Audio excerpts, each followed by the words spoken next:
Good morning, good afternoon, and good evening, everyone. Wherever you are joining us from all over the world, welcome to Football Worldwide and to our first episode of European Weekly Catch-Up. My name is Jonathan. We're here with my beautiful co-host, Bruno. Bruno, how are you this afternoon? Mate, I am excited. First episode of Football Worldwide. It's been a beautiful journey. It's a dream come true. We've been working so hard with the team trying to get this off the ground, and you know what, we've finally got there. So, look, guys, we've got a beautiful jam-packed show for you today. We're covering all five leagues, but you know what, Jonah? I'm just going to give the viewers and the fans an idea of what Football Worldwide's all about. So, basically, Football Worldwide's an idea that started with a bunch of football fans, and essentially, we want to bring the best football content to you. We'll be starting off with 3 weekly shows with each match day. Everything EPL, run by our EPL specialist, Mo, who you'll be meeting later on in the show. That will be covering everything to do with the English Premier League. Serie Roundtable, hosted by Interworldwide's Anthony. So you would have seen him around. And he will be making a special appearance today as well. And then European Weekly Catch-Up, where we will be covering everything Europe from the top 5 leagues. So without further ado, let's get into it. Jono, what's first on the list? Well, first on the list, we would have to be starting this weekend is the French Ligue 1. So going straight into it. Last year's champions, Lille, and off their fresh win yesterday's game over PSG and winning their Champions Trophy. What do we say, mate? What an interesting off-season it's been for the French league, especially PSG. So they've made some massive transfers, and geez, have they spent some money into trying to, make themselves a European force to be able to go further in the Champions League, of course. But that all starts this weekend. So what do you reckon, Bruno? Where do you think it's what's going to happen in the French league? Yeah, look, if you look at below we've got the fixtures for the week occurring. So you'll be able to see, I can't see any of last season's top 4 really facing much of a challenge. Monaco take on Nantes, PSG take on newly promoted Troyes, and then you have Lille, who will be taking on Metz, followed by who came forth? Lyon. So, I can't see there being much of an issue in regards to those teams kicking it off with a win. Lyon take on newly promoted Brest. That was the last one. So I don't think, we should be seeing any upsets. But, Jono, you mentioned earlier that PSG, they've spent a fair bit. I don't know if the word spent is to be said. So they got Gigi Donnarumma, who was named Euro 2020 Player of the Tournament for free. They got Sergio Ramos for free. They purchased Achraf Hakimi from Inter Milan for 60 million euros with 10 million in add-ons. And then they got Ronaldo from Liverpool for free. So they've got on 4 world-class players, but really they paid for one. So essentially they haven't spent big, but you'd be expecting some big things. But what do you think of Lille? Do you think they're going to create the bigger stir as to what they did last season? Look, Lille's got a very rich history to them, and in saying that they achieved amazingly last season, but they've lost a very important piece of their puzzle, which was their goalkeeper, who had signed for Milan. So, in saying that, how much of a gap is that going to cause in their defense? How many goals are they going to be conceding now without such a good goalkeeper at the back there? In saying that, they're definitely going to be there again. They haven't lost too much more. So in saying that, they'll definitely give it a fight. But, in saying that for this league, it's hard to go past PSG at this stage. But there's still a few weeks left of the transfer market, so it's hard to know what's going to go on from here on in. So what else you got to say? What else do you have to say about Lille as well, Bruno? Look, I think Lille are going to provide competition, but I also think that PSG are a much more mature team. Yes. If you look at how they were last season, Pochettino come into the team, and it's hard to adapt. You had COVID cases. Mauro Icardi, their star signing from the start of the season, he was missing games. They had lost the Champions League final. So a lot of this stuff plays on the minds of PSG. But when you've got a president like theirs who has been extremely vocal about them, you'd expect big things, and you'd expect a lot of people's jobs to be on the line if, the bare minimum of winning the league isn't achieved. But, following on that, you hit the nail on the head. There's still a couple of weeks left in the transfer window. And traditionally, it's the back end, the last 2 to 3 weeks of this transfer window that you see the big moves. You see, the star players. Mbappe was linked to leave, go to Real Madrid. That can still potentially happen. Neymar, what could happen there? Icardi may be leaving to go to Juventus if they end up getting Haaland or whatever the case may be. So there's a million different predicaments which could occur and could change this entirely. Yeah, 100%. Following on that, Lyon, they're there as well. And you can't go past Monaco, who, although they've had quite a bit of money invested into them, it's not something that you would expect their performances in the last couple of years. And I just feel they're coming back from that. But back to your point of Lille, they're in the Champions League as well. So it's an extra element. And do they have the squad depth? Because we damn well know that PSG have got that squad depth just with those key signings and what else is to come. I think there was 4 or 5 goalkeepers on their team sheet, and they acquired one of the most exciting young prospects in the world in Gigi Donnarumma. So I can't go past PSG. So I think that's a great segue into our League One predictions for the season. So what we're going to do, as you can see on today's show, which you've got on the banner below, we're going to go through, because League One is the only league which is kicking off this weekend. Well, we're going to keep it entertaining. We're going to go through each of the other 4 leagues throughout Europe and cover who we think will be the top 4 teams and who we think won't be featuring in the league next season in the form of relegation. So let's start with League One.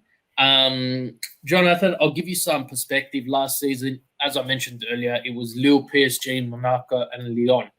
They were your top 4. Personally, I find it hard to see any other teams challenge that top 4. You've got Marseille and Nice, which could provide some entertainment, to say the least. But do you really see that top 4 changing? Looking at the top 4 that was there last season, there's such a big gap between the top 4 and then from 5th onwards. There was a 16-point gap between 4th and 5th of Lyon and Marseille. And you need to taking into consideration as well, Lyon lost Memphis Depay, who's gone to Barcelona. So, that's going to be another loss for them as well. But, that's a massive points difference. Even 16 points is tough to make up. That's huge. So, look, in saying that, a lot of things can change this season. COVID was a massive factor for everyone all over the world last year in all the leagues. So in saying that, I don't think much could change in the top 4. But me personally, my prediction would be I could see Marseille making a charge to the top 4 and maybe Lyon dropping off, because DP Memphis was such a big part of that team for them, and he contributed so many goals and assists for them. So yeah, that would be my only one that I could see changing. Yeah, no, look, I think I'd like to lock in PSG to win this title. I will be extremely surprised unless they make an extremely deep Champions League run that they haven't done what they've traditionally done in previous seasons and wrapped it up with 5-6 games to go. So, I could see PSG making a really deep. I can't see them not winning this. Yeah, and I can't. Agree. Lille only won it by 1 point last season. Their PSG's transfers alone, I think, make up that 1 point and a whole lot more. So, PSG is definitely there. Lille are the team that I think could be replaced by Marseille. And the only reason I say that is we've seen traditionally across not just France, but across Europe, when you are a newer team going into the Champions League, you either prioritize Champions League or you prioritize your domestic league. And for a team like Lille, they know they're not going to win the domestic league again, right? You think that'd be in the back of their mind. So priority will move and shift towards the Champions League, which means they might be sacrificing games. So I do see Lille dropping out of that top four for Marseille. But if I was to do a top five, it would be the same top five as last season. Relegation-wise, so we only saw 2 teams move up. So in France, it's a bit different. So the bottom 2 get relegated, and then third last have a playoff to see if they stay back in the league. So we saw Clermont-Foot, I believe, and Troyes. Yes. Were they the 2? Yes. So Troyes is very well known for being fantastic in League 2. Yep. But they struggle in League 1. And they'll come up, then go straight back down, and come up and go straight back down. And I don't think this season is any different. While they are coming back up, a lot of teams have strengthened throughout Europe in the top flight leagues, and I just don't think they'll be able to keep up. Clermont-Foot is a team I have not been too familiar with, and generally when you see a team like that, you don't see them there for too long. But, Nantes were on the cusp last season, so the relegation battle in France is generally more entertaining than the promotion battle because it's a lot more tighter. But what do you think, Jonah? Yeah, pretty much to piggyback off what you just stated, like Nantes was 1 point off being in that relegation zone. They were very easily could have made it back up against Brest, who was in 17th at the time. But I think I need to mirror what you've said as well. Clermont-Foot, I actually don't know too much of them as well, to be perfectly honest. But sorry, I can't pronounce the other team again. That's come up. Troyes, sorry. Yes, they're looking at their history and all that. They were one of those teams that had come up and down. So yeah, definitely, I think they'll be probably the 2 that probably might go straight back down. Sorry, guys.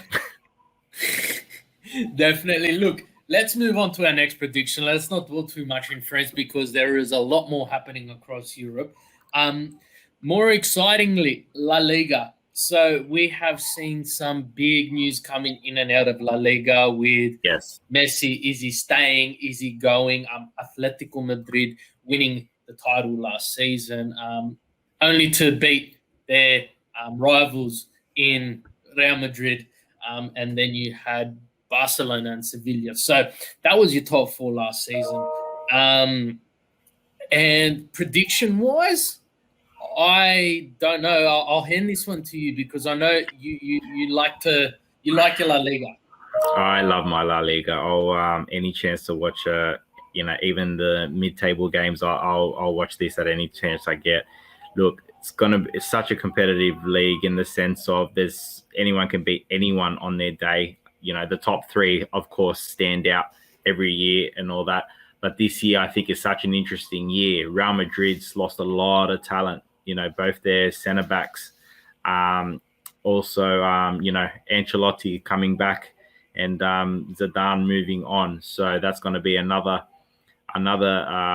factor that comes into this Real Madrid squad. But in saying that, Barcelona's recruited quite well in who they've brought in to strengthen their attack. Their midfield is still a bit sketchy, and also the defense can always leak some goals. They were out of the top three, they were the worst in conceding goals. So that just goes to show. Sorry, even in the top four, they were the worst in conceding goals. So that just goes to show how much their defense, and PK might be getting a bit on in age and not being the beast of what he used to be. Atletico, what a season they had last year. Suarez going his first season at Atletico and pretty much carrying that team on his shoulders to bring them to the title. Just what an amazing player, what an achievement he has done in his career as well. In saying that, the top four, Bruno, what do you think is going to happen there? Look, I think Barcelona have settled a lot of demons in the off season. It's rumored in the coming week or so we will see Lionel Messi sign a 5-year agreement with Barcelona, keeping him there at the club effectively as a lifelong contract. But we also saw his fellow Argentinian and Manchester City legend, Sergio Aguero, move across and join him at Barcelona. In saying that, you mentioned earlier as well, Memphis Depay did join. And I think Dembele copped an injury in the Euros. So I think, he will also be returning eventually as well. So Barcelona have strengthened. And, effectively it's in a way that it's scary. Not just from a domestic point of view, but from a European point of view, because you can never write them off. Real Madrid, they lost Varane and they lost Sergio Ramos.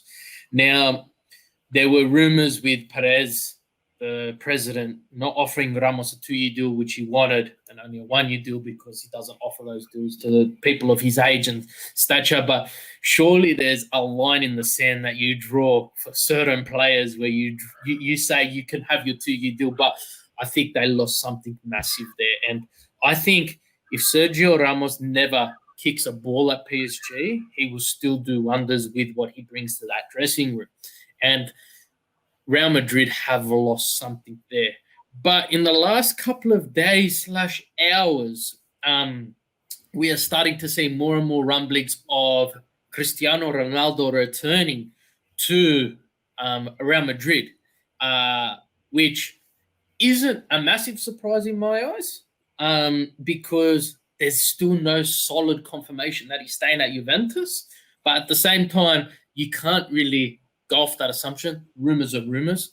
And just going off Juventus as well, keeping them in the loop. You mentioned Luis Suarez. He was that close to joining Juventus last season. And imagine what would have been for Atletico if he did join. So, everything happens for a reason. And it's iconic now, that photo from last season of him crying on his phone with after they lifted that trophy. So top three, you know who it's going to be, right? Yeah. Atletico, Real Madrid, Barcelona. You can almost lock those in. Sevilla is generally always going to be there as well. But a winner, I think we need to wait until this transfer window is over. Honestly, I think Real Madrid still have a big move coming through that we just don't know of yet, and that can just change the whole scope of things. But relegation-wise, Spain is one of the hardest to predict relegation battles because, like you said, it's not all the teams are great and it's not all the teams are bad, but on their good day, and especially with fans now coming back to the stadium, anyone can have a win here. And yeah, look, I said it with France that we're going to have the newly promoted teams will probably be the ones who drop down, but Espanyol was promoted. They won the League 2 last year. Mallorca is, I think, how it's pronounced. Mallorca.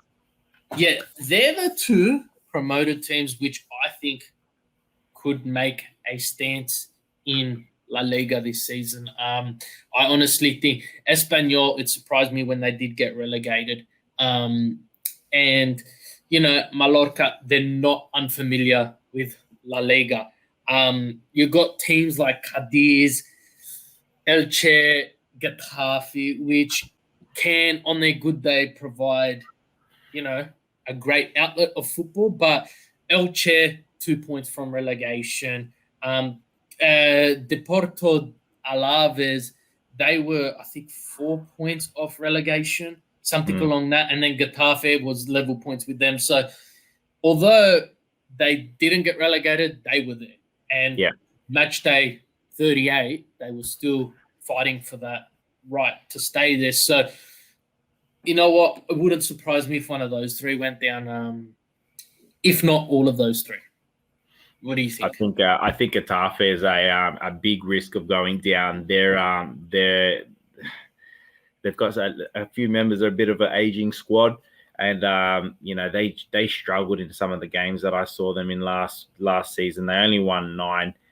Even Elche, I reckon they're pretty much a guaranteed. Espanyol, I expect to stay up. That was a shock when they went the season when they did go down.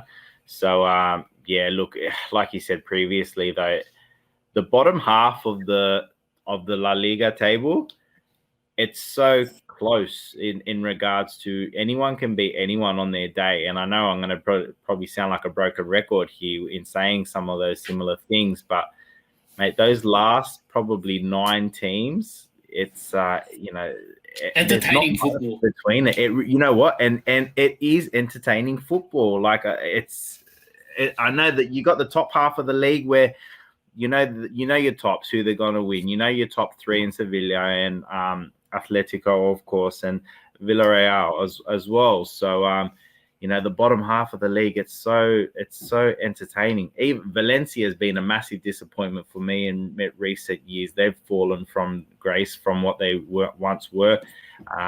Athletic Club as well. They didn't have a very good season last year. Neither did Granada, even going up further the table. So look, it's a lot can happen in La Liga, but it's going to be an interesting season, that's for sure.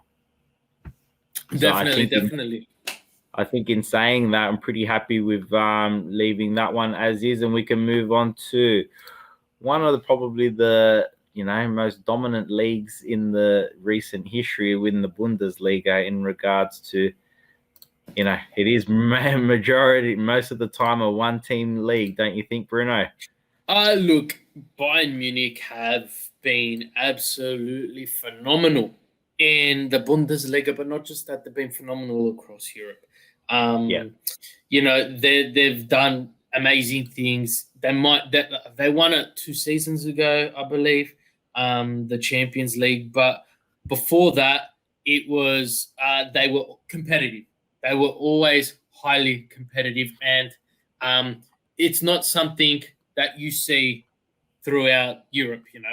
You see, your great teams be great domestically, but struggle in Europe because they're sacrificing. But Bayern Munich, I don't know.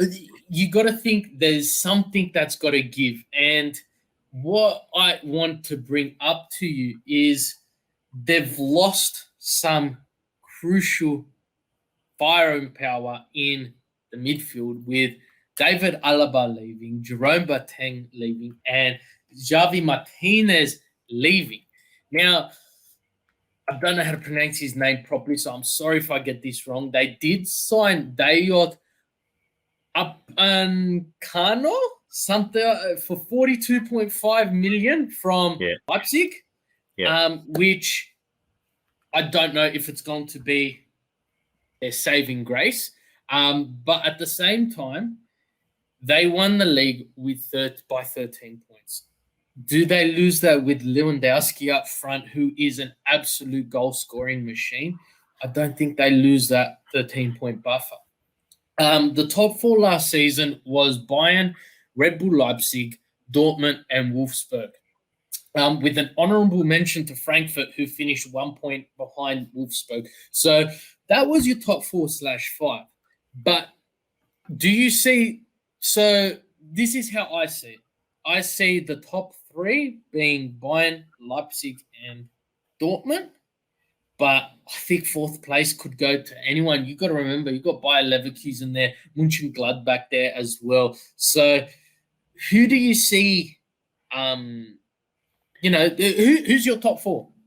To be honest, I can't pick a top four just as yet because I want to see how Borussia Dortmund are going to fare without Sancho going to Manchester United. That is a massive loss for them. The link play Sancho had with Haaland at front, how many goals did that produce last season? And that's another name who could be potentially leaving as well. There's rumours circling Chelsea want Haaland. If not, we're going to probably mention this team later on in the podcast.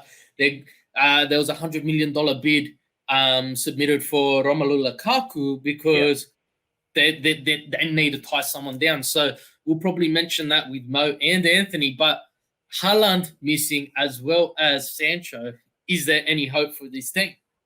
If you lose both look, Haaland is such a good player. He's probably, he's got to be top three in the world at the moment on current form, the past season and a half. In saying that, I don't know how they're going to fare. So it's hard for me to pick that. I don't see Bayern Munich not winning it again this season. To me, they're just too strong. And then to take to strengthen their squad off one of your, direct rivalries in who they secured, you're weakening your opponent. You're almost guaranteeing yourself another title and weakening your opponent at the same time. So, no, look, it's very hard to go past Bayern. RB Leipzig would definitely be then. Then I've actually think Frankfurt will come up into the top four. I don't know if Borussia Dortmund will fall off or Wolfsburg will fall off, but even I actually expect Bayern Leverkusen to be a lot better than what they were this season as well. They were a bit of a let-off compared to how they've been in recent seasons, but I'd expect them, such a strong club and such a rich history, for them to come back and come back full guns blazing where they deserve to be. Yeah, definitely. Look, I think Mönchengladbach focused a lot more on Champions League last season, and they sacrificed points in the league, which is fair enough. But at the same time, they're definitely going to want to get back into Europe because they missed out on Europe altogether. So I think the most entertaining part of this league will be the relegation battle as well. And surprisingly, Schalke finished dead last season. They've been such a prominent feature throughout the decade with their Champions League appearances and so forth, to just drop out altogether. They registered 3 wins out of 34 fixtures. Werder Bremen and Köln also dropped out. Now, we've been covering who is getting relegated. And the Bochum were promoted. Yes. Greuther Fürth were promoted. And I think Holstein were promoted. I could stand to be corrected because they have a weird playoff there as well. But Colin stayed. Colin were in 16th and they stayed. There you go. Colmar in 16 because they played off with third place. Yes, That's right. That's They stayed. similar to France. Do you see these teams staying in the league? Personally, I think no. No, I don't think so as well. Knowing what I know about the German league and the second division being as competitive as what it is, that their second division is so strong, and you got to take it to they're one of the only leagues in the German league where they've only got a top 18 instead of a top 20 compared to the rest of the domestic leagues across the big domestic leagues across Europe. That enables your second division to be so much stronger. So in saying that, but then it is sometimes a little bit of a big of a jump when they go to the Bundesliga. So in saying that, I don't think they will stay up for more than what they have, and I probably see Schalke coming back straight back up, being such as big of a club as what they are. So yeah, that's what I'm going to say with them. Yeah, look, I think the same, and yeah, it will be entertaining. But now we're moving on to two of the more well-known leagues throughout Europe. And we are going to introduce the host to our Football Worldwide show, Everything EPL, Mo. So, welcome, Mo. How are you? How are you guys? It's a pleasure to be with you guys. It's a pleasure. Welcome everyone to Football Worldwide. Fantastic. It's great to have you here. And look, as I mentioned earlier, Mo will be covering. Mo is our Football Worldwide resident EPL specialist. So you'll be catching him from next week onwards, every week, every match day week, covering your fixtures, your results, and your breaking news. So it's only fitting we bring our EPL specialist in to talk promotion. To talk top four. To talk promotion. The EPL has been one of the more active leagues in this transfer week window so far.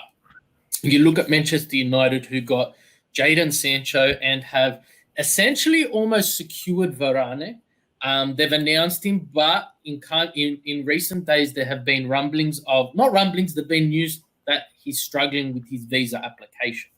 Generally, that gets sorted, so there's not an issue there. But you've got Chelsea, who are going guns blazing for some amazing striker in Haaland or Romelu Lukaku. You've got Manchester City, who are potentially getting Harry Kane and the most expensive English player ever in Jack Grealish. You've got Arsenal, who are pulling players left, right, and centre as well. And Tottenham, well, they're moving into an unknown with no Harry Kane and a new manager after Mourinho left. So it is going to be interesting. So instead of us keep talking, I'm going to throw it to you, Mo. If you can predict the winner, let us know. But who's your top four? So as of now, the transfer market is very wide open in the Premier League. It looks like COVID has hit anybody in the world other than the Premier League. They are splashing money left and right, and we know how rich the owners are, and we know how good the TV rights sellings are in the Premier League. So Jack Grealish for 100 million, this is the rumor, and Harry Kane for 150 to 180 million pounds, if you want to believe it. This is going to be the most expensive player, the English player ever, even after they break the record for Jack Grealish as 100 million, after Jadon Sancho broke the record again after Harry Maguire 2 seasons ago. So it's just going to keep going and going. Also, Manchester United are after Varane and Jadon Sancho, they're actually looking to bring Kieran Trippier from Atletico Madrid to cover the right side with Wan-Bissaka, which is kind of strengthen that back line even more, seeing Maguire and how good he did in the Euros.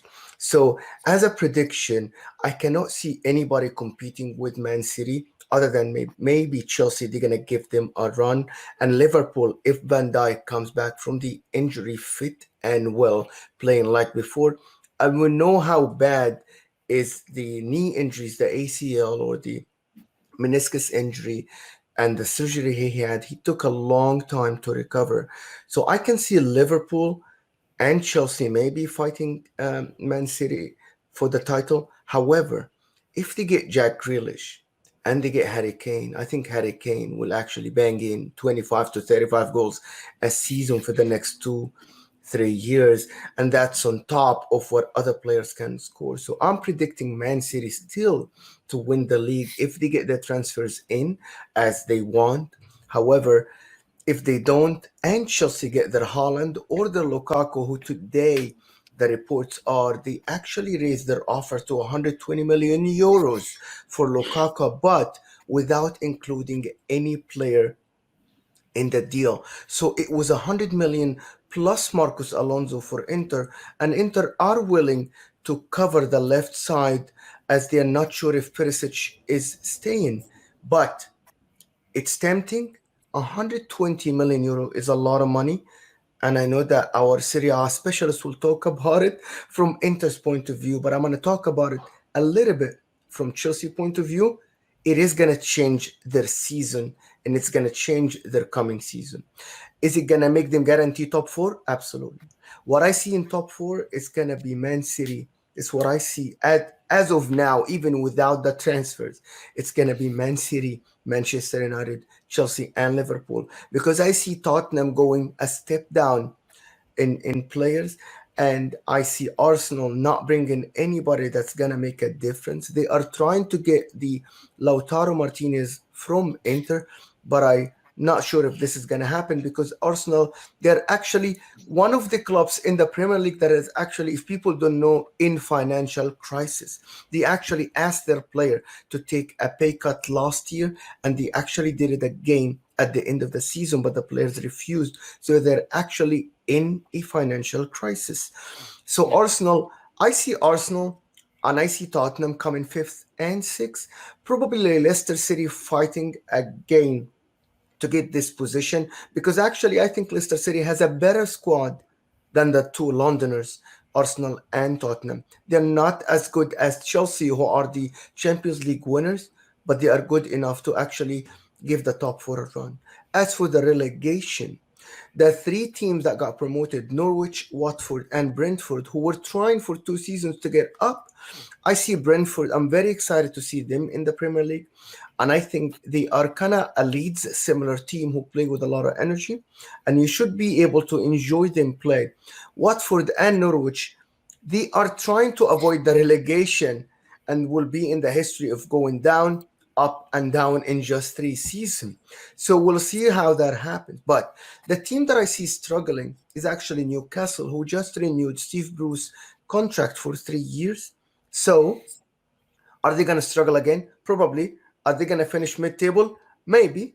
But they're going to fight for relegation for the whole season.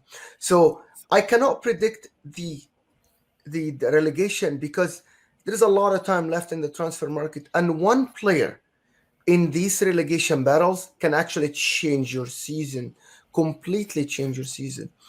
But the promoted team are going to struggle. We know that all the time, other than Leeds, because of the Marcelo Bielsa's element. But that's all I can say here. Look for an exciting season with fans back in the stadiums, which we missed them last season.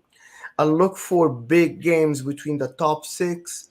Top coaches and top players are actually competing. And if they get their top forward, Chelsea, they are really title contenders. Thank you guys for bringing me in. But no, this definitely. was the Premier League I'll run-in. around a bit. I'll keep you around a bit so you can hear Jonathan and mine's predictions. I'll hand it over to Jonathan because we're just going to skim through now that we got that comprehensive prediction from Mo. So top 4, and who do you see fighting for relegation? Top 4, I see it pretty much the same as last year. Man City, like Mo said, I think will go very close to winning it again. Chelsea interests me because they are so strong defensively, and they've strengthened it again in getting, I can't remember his name, but a defender from Sevilla, from the La Liga. That's it. Yes, thank you, Mo. It's about to happen. They're expecting 70 million to pay for him. So in saying that, Chelsea's highest scorer last year, I don't know if anyone knows, was It's Timo Werner. Jorginho And Timo, yeah. with 7 penalties, only penalties. So what's going on in that front? What happened with Werner? He had a shocker of a season. He was their next best, tied with a couple of them were on 6. So if they do pull off a striker signing, they will, in my mind, I think they're a more rounded squad than what they Manchester United or Liverpool are at the moment. Because in saying that, Manchester United bringing in Sancho and Varane, we don't know what's going to happen then. Is Maguire going to live up to the same hype what he has? Is he going to have the same type of tournament? He's going to have the same type of season as what he's had last season. Remember, he's had a long season playing in the Euros and all that as well. So, yes, I see the top 4 being the same with Man City winning it again. As for relegation, it's hard to pick as well. Anything can happen. I actually don't think Brighton will survive, to be honest. They'd probably be one of my first picks to go down. They've got a lot of troubles, I think, as well. So what do you got to say for Bruno?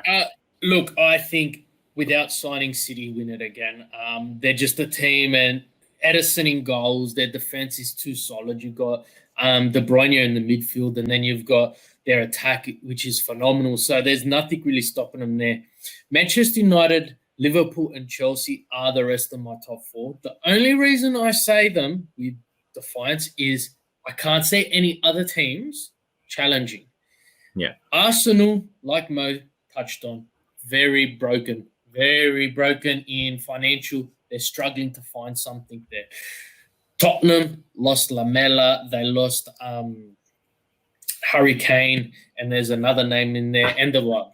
And they're getting a new manager. So, again, something that I can't see them challenging. Leicester, Vardy, can he step up again? I don't know, but I think the top 4 set.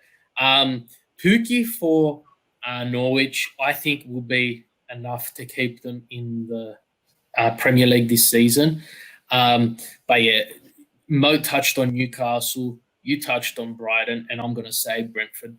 I just think those are the 4 teams which are going to be the ones that we struggle to see gain points. But on that note, I'd like to say thank you, Mo. It's a pleasure. For the rest of our Football Worldwide viewers, you could catch Mo's Specialist, everything EPL.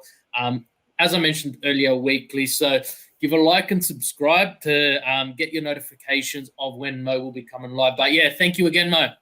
Thank you, guys. Good to see you, Mo. Okay, so from our EPL specialist to our Serie A specialist, Anthony has been a face on YouTube covering Serie A, and he has been the face of Inter Worldwide for a very long time. He has now joined the Football Worldwide team to be our Serie A specialist, where he has his weekly show called Serie A Roundtable, where he will bring a panel of people to discuss. But I'm not going to steal his thunder. I'm going to bring Anthony into the stream, and I'm going to get Anthony to give us a quick spiel of what the Serie A Roundtable will be and what you plan on bringing to the table. Thank you, Bruno. Thank you, Jono. I swear we could have done this before. I don't know, just a memory. And thanks to everyone for watching into Football Worldwide. I'm going to have to learn to get used to that one. Guys, we appreciate it so much. I'm going to keep it short, sweet, and simple. Buckle up. It's going to be one hell of a Serie A season. It's going to be the closest one you've seen for a long time. You've got each team in the top 6 or 7 or so really trying to outdo themselves as to who can do the most in the transfer market and improve without actually doing too much altogether. It's actually quite funny to watch. I'm really looking forward to seeing Napoli this season, gentlemen. Under coach Luciano Spalletti, such a gentleman. It's great to see him back in Serie A. They've got a lot of players this season that I think will have a big year. You know, Koulibaly, Spalletti saying straight away there's absolutely no way that he is leaving. I plan to build the defense around him. Other than that, expect your regular suspects like Zielinski and Insigne to be present a lot as well. I expect a big season from Lozano. But if there is one player in this Napoli side that is going to break through the ranks this season, it is Osimhen. He just started to break through last season. He has fantastic physical qualities. Watch out for this guy for Napoli. He is going to spearhead their attack. Moving on very quickly to AC Milan. They are cheering. Their fans are cheering. They're back in Champions League football this season. So see them fatigue quite quickly this season. I really do think they will struggle a little bit to keep up with the pace. They just spent 28 million on Chelsea defender Fikayo Tomori. He's a good player, and he's a really good pickup for Milan. Other than that, they'll be cheering from signing Lille goalkeeper Mike Maignan, who was alluded to by Jono earlier when you guys were talking about Ligue 1. They got rid of that problem that is more so Mino Raiola and Gigio Donnarumma. But, saving a lot in Gigio's wage there, a lot. We'll see how this goalkeeper goes because he's got a little bit of pressure. If Ismail Benacer can stay fit, he's in for a good season because Franck Kessié is going to have a good season in midfield. And when Kessié is good and Benacer is good, Milan are generally good. And other than that, you've got a couple of youthful players in there like Sandro Tonali and Brahim Diaz. The balance is good for Milan if they can stay fit. There are a couple of injuries away from being a little bit risky, but keep those guys fit and keep Zlatan and new signing Olivier Giroud fit. They just might still have something this season. It's just that for me, it looks like classic Milan putting your eggs into the Giroud basket and then walking away from the friendly saying, Giroud's looking good. Like, just don't bank on him. Don't bank on him the same way you banked on Ibra. I think if Milan can find their balance under Pioli, they're in for a good season as well. As I said, it's going to be tight. Atalanta next. I won't stay on them for too long. Christian Romero looks like he's going to Spurs. He's on loan from Juve, so I guess you could count him out. They've done some good business in the goalkeeper department, bringing in Musso from Udinese. They've also brought in Matteo Lovato from Hellas Verona for 7 million. So they're not mucking around. Just expect Ilicic to go out the door. That's the quality player from Atalanta that'll go out the door. Keep Ruslan Malinovsky fit, keep Pessina happy and playing in the right decision and zipping in between the midfield lines. And if Duvan Zapata can score enough goals as well, Atalanta and Gasperini, that engine is just going to keep on rolling. Juventus, how fun to talk about them. They're going to be strong this season. Very, very strong. Not too sure what their goal is with their defense at the moment. Signing Giorgio Chiellini to a 2-year extension, it's a good decision. It's not that good when you send Demiral out on loan, in my opinion, let alone to Atalanta. That's not confirmed yet. So we should say that we are recording this, just before Liga 1 kicks off. So, where you can't blame us if the transfers end up changing. But the Ronaldo saga is still not solved. Because of that wage, they're not bringing in other players. They need to sort themselves out quickly. One player that is going to explode for them even more this season is going to be Chiesa. All the stuff Juventus fans want Paulo Dybala to be every season and more. Well, congratulations. They're finally going to get it, just not in the form of the Argentine. You're going to get it in Chiesa. He is going to absolutely keep this Juventus juggernaut steamrolling and just quietly. It really disappoints me. I actually see them sitting at the summit at the end of the season once again, barring a Ronaldo backroom scandal that throws the egos out of whack in the club. And trust me, if something happens like that, you'll know about it. It's unavoidable. Moving on to probably the most interesting club this season. It's Roma. 100%. How can they not be the most interesting club? Look who is their manager, guys. The special one has returned to Italy. He is back. Jose Mourinho is back. And I think he's going to find out pretty quickly that he needs a good squad, boys. He needs a really good squad. He doesn't have that good of a squad, in my opinion. He's got a decent looking squad, but, he's brought in Rui Patricio, who I think that's a good pickup at goalkeeper. He's brought in Ibanez from Atalanta, but they paid 25 million for him. Spinazzola is not going to stay fit. Florenzi's out the door. He's already said that he wants 6 or 7 players out as well, including the likes of Inzonzi and Pastore and Justin Kluivert. It's interesting to see him link up again with a couple of former Man United boys in Chris Smalling and Mkhitaryan. I have no doubt Mourinho will want them to be leaders in that side, but we'll see what happens from there. And of course, it goes without saying, the midfield of Zaniolo, Pellegrini, and Cristante. When they're on, they're on. And, let's hope for a fit season from Zaniolo. I don't think Lazio, their crosstown Roman rivals, are going to have the best season. I just think losing Inzaghi and a big part of their identity, it's actually going to show. They brought in Jesus from Napoli, but he looks like he's at the back end of his career. Other than that, unless all their existing players have absolutely stellar seasons, like the likes of Milinkovic, Savic, Joaquin Correa, and I forgot his name right now. Ciro Immobile, of course. How did I forget that? If he can keep banging in as many penalties, or as many goals as he can, they still might have a good season. I'm not going to talk too much about Inter. If you want to hear me talk about Inter, trust me, you won't hear the end of it. We've got a big task on our hands. When you lose someone like Antonio Conte, it's going to be big, but we're trying for continuity.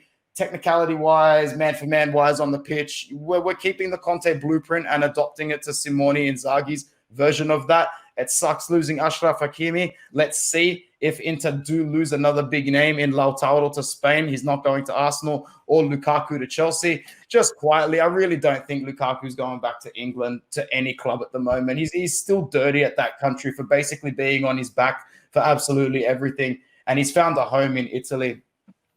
I might have exhausted my time here, boys. So sorry about that, but just not at all. Relegation. I think you guys spoke about it earlier. Relegation's looking a little bit more interesting in some of these leagues than the actual title race. Italy's going to have another one of those this season, I reckon. It's really sad and unfortunate, but Spezia had such a good season in Serie A last season. They're meant to continue on this season and try and survive again. They won't.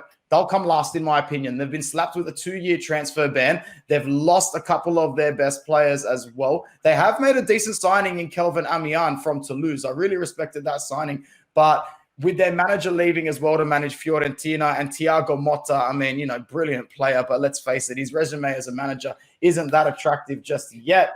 Look, I think Spezia can still get points. But if they dropped off at the back end of last season with a thinner squad this season, I think Spezia are going to struggle. The next team that I find that are going to struggle too much is Salernitana. Congratulations to them for coming back into Serie A. But the club in terms of magnitude is just small. It is small, and I see them being the whipping boys, the Crotone of this season. Nothing would make me happier than to see the club from south, from the part of Naples, which is almost about as south as you'll get in Serie A these days, stay up. But, wishful thinking. They had a great season last season, but full kudos to them. They finished 69 points just below Empoli, who are my third pick to get relegated. Empoli, they're like that casual bloke that walks into the party, has one beer and leaves, man. That's what Empoli is to Serie A. So they're just dipping in and dipping out like they did last time. And they had a good season last season. Obviously, they smashed it in Serie B. Leonardo Mancuso is a good hitman. He scored 20 goals. A lot of the time, he plays out wide as well. So he'll be interesting to see as well. But other than that, I think Empoli will struggle just for the fact that your other Serie A teams, like your likes of Bologna, Cagliari, Torino, no matter how much they struggle, they'll find a way to get over the line because their club pedigree will help them get over the line. Okay, so Anthony, we fall short, in my opinion, bro. So, Anthony, my question to you is, you've given us a rundown of the top 6-7 teams. Who is your top 4?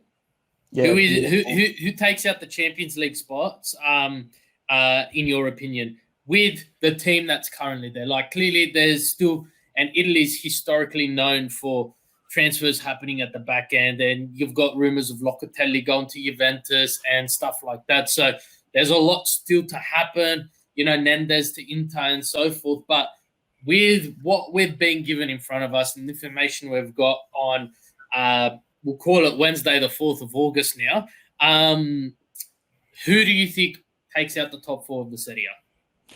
Regardless of what happens in the Mercato, which is the transfer market in Italy now, it wouldn't change my prediction for top 4. The order might change, but in no particular order, I would lock Juventus and Inter straight into the top 4 this season.